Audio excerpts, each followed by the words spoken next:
ذکر معاویہ والی.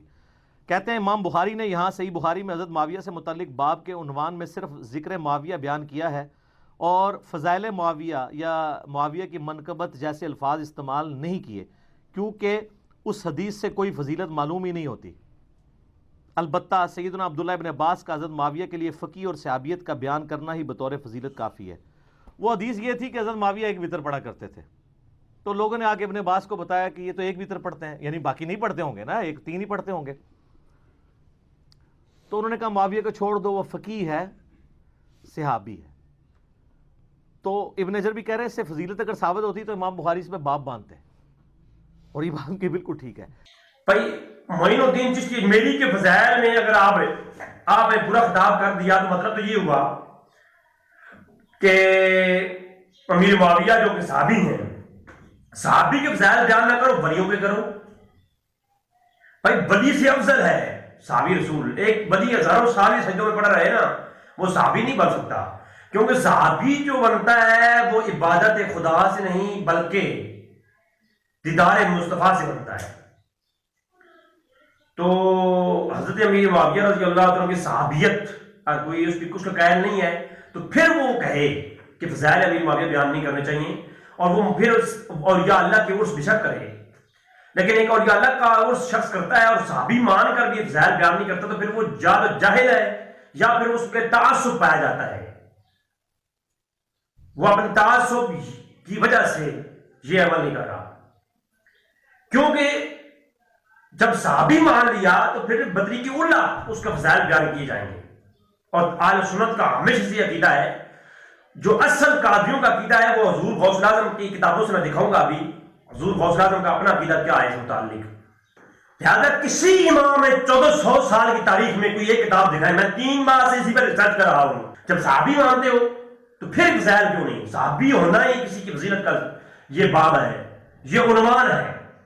اور ایک اور میں اصول پیش کروں، جب کوئی محدث اپنی کتاب کے اندر ترجمہ اور باب قائم کرتا ہے، عنوان قائم کرتا ہے کسی حدیث لانے میں، جب کوئی محدث ترجمہ اور باب قائم کرے تو اس سے مطلب یہ ہوتا ہے کہ صاف ظاہر ہے کہ وہ محدث اس جو ہے نا ان حدیث سے اپنا عقیدہ پکڑ رہا ہے. لہٰذا جن محدثین نے اپنی کتابوں کے اندر مناقب معاویہ کے باب قائم کیے، ان کا مطلب یہ ہے کہ وہ سب امیر معاویہ کے مناقب کے قائل تھے. ان کا عقیدہ یہ تھا وہ صحابی رسول ہی مانتے تھے اور ان کے فضائل نشر کرنا بھی جانتے تھے اور مانتے تھے، تبھی تو انہوں نے آگے تعلیمات دی ہیں.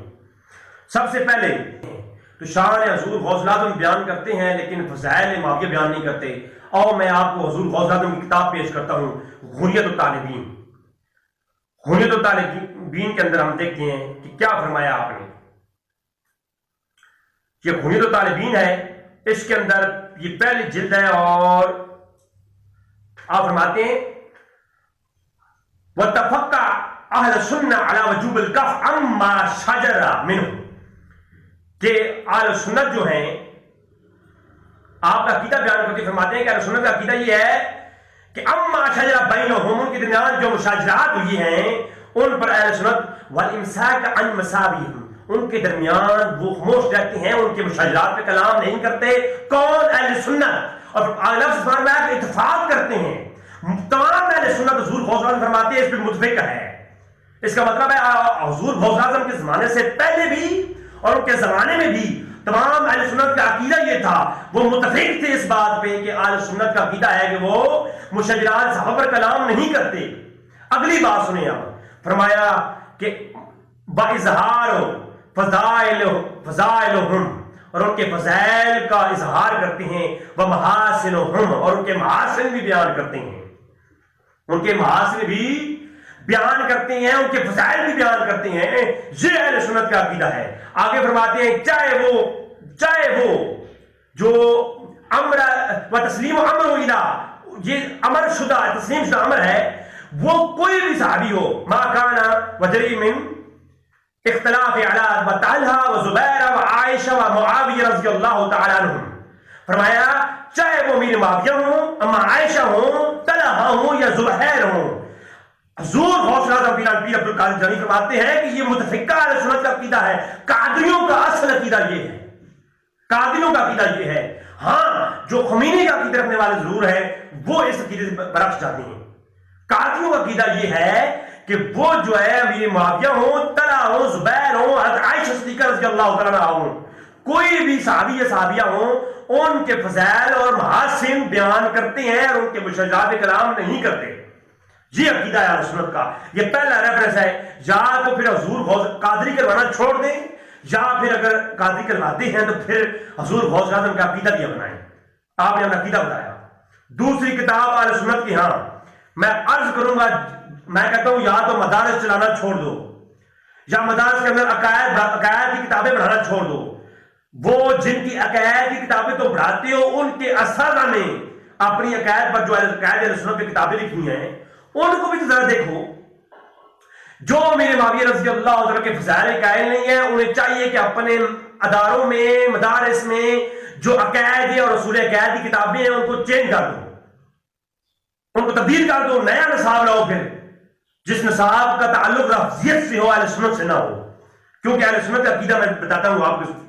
امام ابی زمانین رحمۃ اللہ تعالی علیہ کتاب اصول سنہ، کتاب اصول سنہ، یہ اصول سنہ اور اہل سنت کے اصول پر لکھی جانے والی کتاب، پوری کتاب امام ابن زمانین رحمۃ اللہ تعالی علیہ.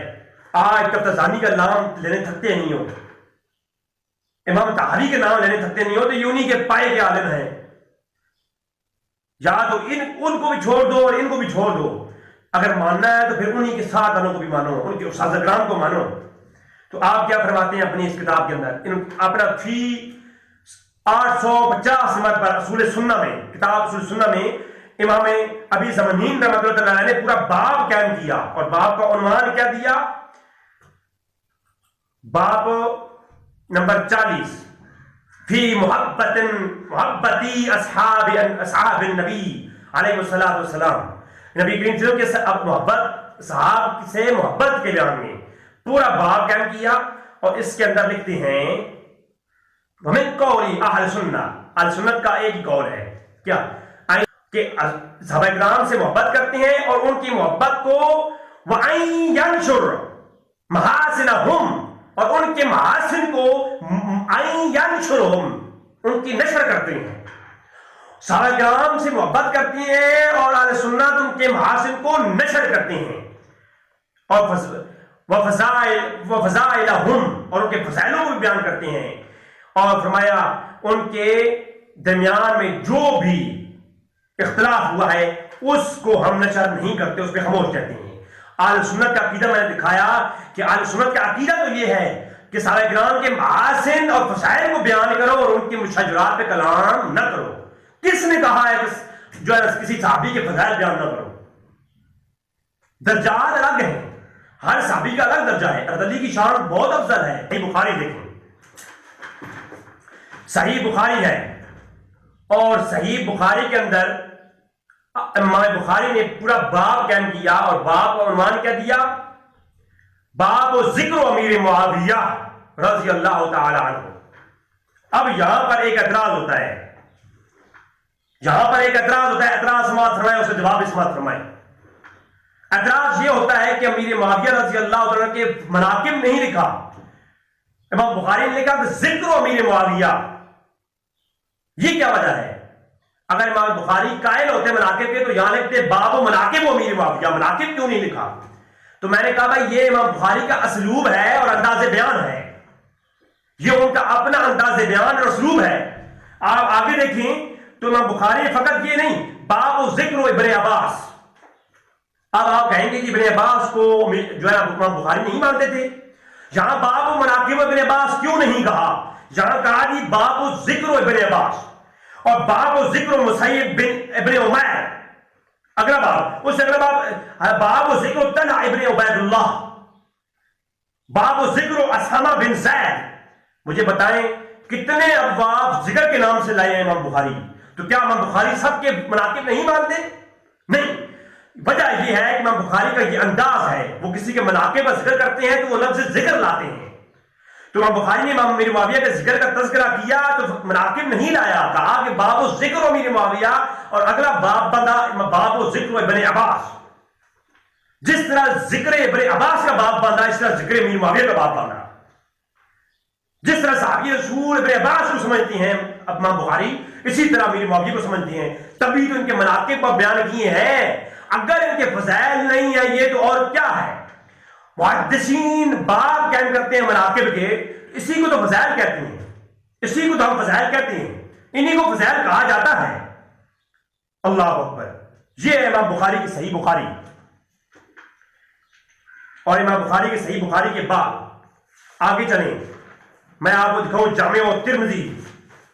جامع الترمذی شریف کے اندر امام ابو عیسیٰ ترمذی رحمۃ اللہ تعالی علیہ پورا باب قائم کیا، باب ما جاء فی مناقب امیر معاویہ رضی اللہ تعالی عنہ۔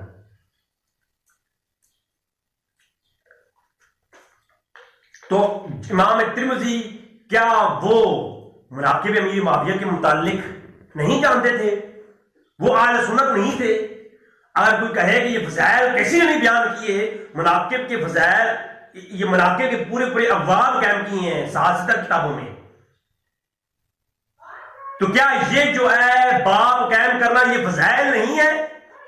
اور کس کو فضائل کہتے ہیں؟ امام ترمذی نے ایک باب قائم کر کے ثابت کر دیا کہ یہ جو ہے ہمارا عقیدہ کیا ہے اہل سنت کا، کہ امیر معاویہ کے وہ جو ہے باب قائم کیے ہیں مناقب کے، فضائل کے، تو یہی فضائل بیان ہوتے آ رہے ہیں اہل سنت کے، ہمیشہ عقیدہ رہا ہے۔ آگے چل کے میں اصول بیان کروں گا انشاءاللہ تعالی۔ آگے سنیں آپ، کتاب امام لالکانی رحمۃ اللہ تعالی علیہ، آج اہل سنت کا نام لینے والے اپنے علماء اہل سنت جن کے عقائد پڑھ کے آج آپ سنی کرواتے ہیں اور جن کے اصول آپ مدرسوں میں پڑھاتے ہیں، کبھی ان کو بھی پڑھو نا۔ امام لالکانی رحمۃ اللہ تعالی علیہ، آپ نے کتاب لکھی شرح اصول عقائد اہل سنت، اصول اعتقاد اہل السنہ والجماعہ، یہ جو کتاب ہے شرح اصول اعتقاد اہل سنہ، اس کتاب کے صفحہ 384 384 پر پورا باب قائم کیا امام لالکانی نے، اور باب کا عنوان کیا ہے ذرا سنیں، سیاق ماریو ان نبی صلی اللہ علیہ وسلم فی فضائل ابی عبد الرحمن معاویہ بن ابی سفیان رضی اللہ تعالی عنہ۔ آگے حدیثیں لائیں ہیں بے شمار اسی ابواب کے تحت۔ تو کیا امام لالکانی پر بھی پتہ لگاؤ کہ یہ جو ہے خارجی ہیں، یہ فضائل امیر معاویہ بیان کرتے آئے ہیں، آج دن تک اہل سنت تو یہی بیان کرتے آئے ہیں۔ مجھے نہیں معلوم کہ آج کہاں سے یہ کیڑے پیدا ہو گئے ہیں جو اہل سنت کا انواع کر کے صحابہ کرام کے متعلق اس طرح کی لفظ استعمال کرتے ہیں۔ ہمیں بھی تو کچھ پتا ہونا کہ کہاں لکھا ہے کہ نہیں فضائل بیان کرو، اور جنہوں نے بیان کیے ہیں ان پر فتوے بھی لگاؤ، جنہوں نے مناقب کے باب قائم کر رکھے ہیں اپنی کتابوں میں، ان پر بھی فتویٰ لگاؤ، ہمیں معلوم ہو جائے ذرا۔ امام احمد بن حنبل، بڑا نام سنا ہوگا آپ نے، فضائل صحابہ۔ فضائل صحابہ امام احمد بن حنبل نے اپنی کتاب فضائل صحابہ میں پورا باب قائم کیا، فضائل معاویہ ابن ابی سفیان رضی اللہ تعالیٰ عنہ۔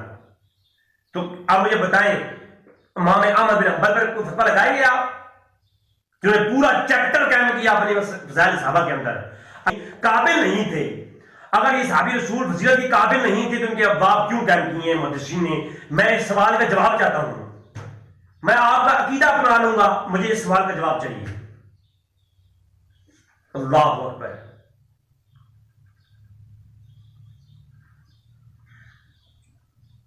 اب آئیے تھوڑا سا آخر میں، ہوتا یوں ہے، اب اصول یاد رکھیں، میں نے آپ کو فضائل امیر معاویہ پر دلائل دے دیے، اب اصول ایک یاد رکھیں۔ وہ جب ہندو رہتے ہوں اور سارے مسلمان رہتے ہوں تو ہندو جو ہے وہ گائے کی قربانی نہیں کرنے دیتے۔ تو یہ مسئلہ پوچھا گیا علماء اہل سنت سے کہ کیا جب ہندو گائے قربانی نہ کرنے دیں تو کیا کرنا چاہیے؟ باقی بہت سارے جانور موجود ہیں، ان کی کر لینی چاہیے عمل کے لیے۔ تو کہا کہ ویسے اگر ہندو نہ ہو جس جانور کر لو تو ٹھیک ہے، ثواب ملے گا، لیکن جہاں ہندو ہوں اور وہ منع کرتے ہوں کہ گائے قربانی نہ کرو، وہاں اصول یہ ہے تو کہا گا کہ وہاں واجب ہے کہ گائے ہی کی قربانی کرو۔ وہاں کیا ہے؟ واجب ہے کہ گائے ہی کی قربانی کرو۔ کیوں؟ اب یہ اصول یاد رکھیں، جہاں جس چیز کا رد شروع ہو جائے نا تو اس کے رد کے لیے اقدام کرنا یہ واجب ہوتا ہے. بات سمجھا رہی ہے نا؟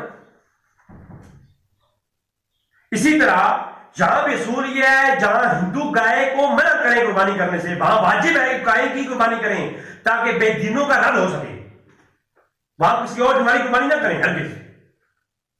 اچھا جہاں متزلہ موجود ہوں، اب متزلہ جو ہے وہ تالاب کے پانی سے وضو نہیں کرتے. اب حکم یہ ہے کہ جیسا پانی ملے وضو کر لو اگر اس کی شرائط پر مکمل ہو تو. لیکن جہاں متزلہ ہو وہاں پر تمہارے پر واجب ہے کہ تم ان کے سامنے تالاب کے پانی سے وضو کرو تاکہ ان کا رد ہو سکے، بے دینوں کا رد ہو سکے. تو اس دور کے اندر چونکہ حتیٰ کہ کتابیں لکھی گئیں کہ امیر معاویہ رضی اللہ عنہ کا ایمان بھی ثابت نہیں کرتے. وہ کہتے ہیں کہ یہ ان کی حالت ایمان میں جو ہے نا موت کی واقعہ نہیں ہوئی.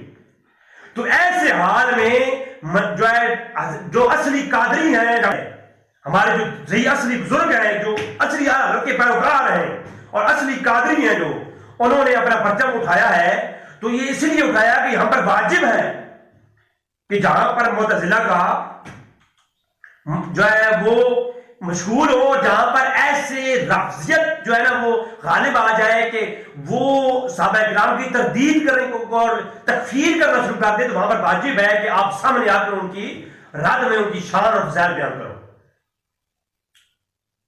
اور اعلیٰ حضرت سے بھی یہی پوچھا گیا کہ یہ فتاوی رضوی شریف ہے، فتاوی رضوی شریف کے اندر وہ بات موجود ہے کہ جہاں پر کئی صحابہ کرام یا خلفائے راشدین کے بارے میں جس علاقے میں یا کہیں کسی جگہ پر اگر لعن طعن یا اس طرح کی ان کی تکفیر یا ان کی تردید کی جائے تو اس کے بارے میں کیا حکم ہے.